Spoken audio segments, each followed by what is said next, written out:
নমস্কার বন্ধুরা, নবদিগন্ত চ্যানেলের পক্ষ থেকে আপনাদের সকলকে জানাই স্বাগতম। তো বন্ধুরা, এই মুহূর্তের বড় আপডেট রাজ্যের তরফ থেকে। সবথেকে বড় কথা, স্কুল সার্ভিস কমিশনের যে 23,500 শিক্ষক এবং অশিক্ষক কর্মী চাকরি হারিয়েছেন রিসেন্ট গত 22 তারিখের জাজমেন্টে, বিচারপতি দেবাংশু বসাকের জাজমেন্টে, তো তাদের জন্য কিন্তু এই ভিডিওতে বড় সুখবর। তো কী সেই সুখবর আপনাদেরকে এই ভিডিওতে বিস্তারিত জানাবো, কিন্তু তার আগে বলে রাখি, যারা প্রথমবার আমার চ্যানেলটি ভিজিট করছেন আপনারা অবশ্যই কিন্তু চ্যানেলটিকে সাবস্ক্রাইব করে নেবেন, কেননা এ ধরনের আপডেট কিন্তু আপনারা সবার আগে সর্বপ্রথমে একমাত্র নবদিগন্ত চ্যানেল থেকে পেয়ে যাবেন। তো চলুন তাহলে আমরা এই আপডেটটি দেখে নিই। তো বন্ধুরা, ভোটের মুখে এতগুলো শিক্ষক এবং অশিক্ষক কর্মীর চাকরি বাতিল। 2016 সালের স্কুল সার্ভিস কমিশনের গ্রুপ সি, গ্রুপ ডি, নবম দশম এবং একাদশ দ্বাদশের প্রায় 23,500 শিক্ষক এবং অশিক্ষক কর্মীর চাকরি কিন্তু বাতিল করেছে কলকাতা হাইকোর্টের বিশেষ ডিভিশন বেঞ্চ।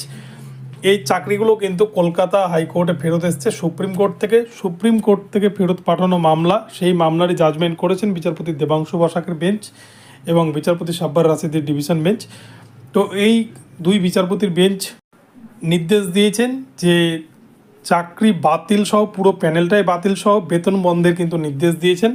অর্থাৎ মার্চ মাস অবধি ক্যান্ডিডেটদেরকে, অর্থাৎ এই সমস্ত ইন সার্ভিস যারা ছিলেন তাদেরকে মার্চ মাস অবধি বেতন দেওয়ার নির্দেশ দিয়েছেন। এবং শুধু তাই নয়, যারা দুর্নীতিগ্রস্ত তাদের কিন্তু 12% সুদের হারে সমস্ত বেতন ফেরত দেওয়ার নির্দেশ দিয়েছেন। তো এ মতো অবস্থায় আজকে রাজ্যের তরফ থেকে, রাজ্যের শিক্ষা দপ্তর সূত্রে কিন্তু একটি বড় খবর মিলেছে, বড় স্বস্তির খবর। এই সমস্ত বাতিলকৃত শিক্ষক এবং অশিক্ষক কর্মীদের, অর্থাৎ পুরো প্যানেলের জন্য কিন্তু একটা সুখবর রয়েছে। রাজ্যের শিক্ষা দপ্তর থেকে জানানো হয়েছে যে এপ্রিল মাস এবং মে মাস অবধি কিন্তু বেতন পাচ্ছেন এই সমস্ত প্যানেলের সমস্ত শিক্ষক শিক্ষিকারা।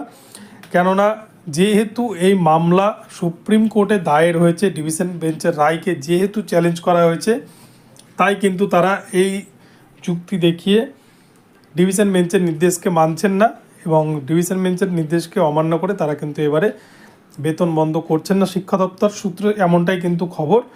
তো সেক্ষেত্রে কিন্তু যতদিন এই সুপ্রিম কোর্টে মামলা চলবে ততদিন কিন্তু এই পুরো যে প্যানেল 23,500 তারা কিন্তু প্রত্যেকেই প্রতি মাসে যা বেতন পেতেন সেই বেতন পাবেন, এমনটাই কিন্তু আজকের উঠে এসেছে খবর রাজ্যের তরফ থেকে।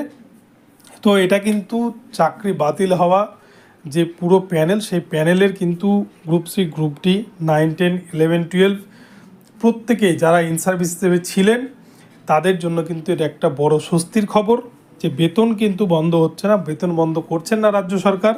সেক্ষেত্রে কিন্তু আপনারা পুরো বেতনটাই পাবেন যতদিন সুপ্রিম কোর্টে এই মামলা চলবে। তো এক্ষেত্রে সুপ্রিম কোর্টে কী হবে সেটা পরের বিষয়, কিন্তু এই মুহূর্তে কিন্তু এই পুরো প্যানেলের জন্য আপাতত একটা স্বস্তির খবর। তো এই আপডেটটি আপনাদেরকে জানালাম। আপনাদের আপডেটটি কেমন লাগলো অবশ্যই কমেন্ট করে জানাবেন।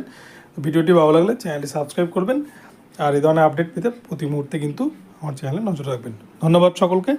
পরবর্তীতে আবার নতুন আপডেট নিয়ে আসবো।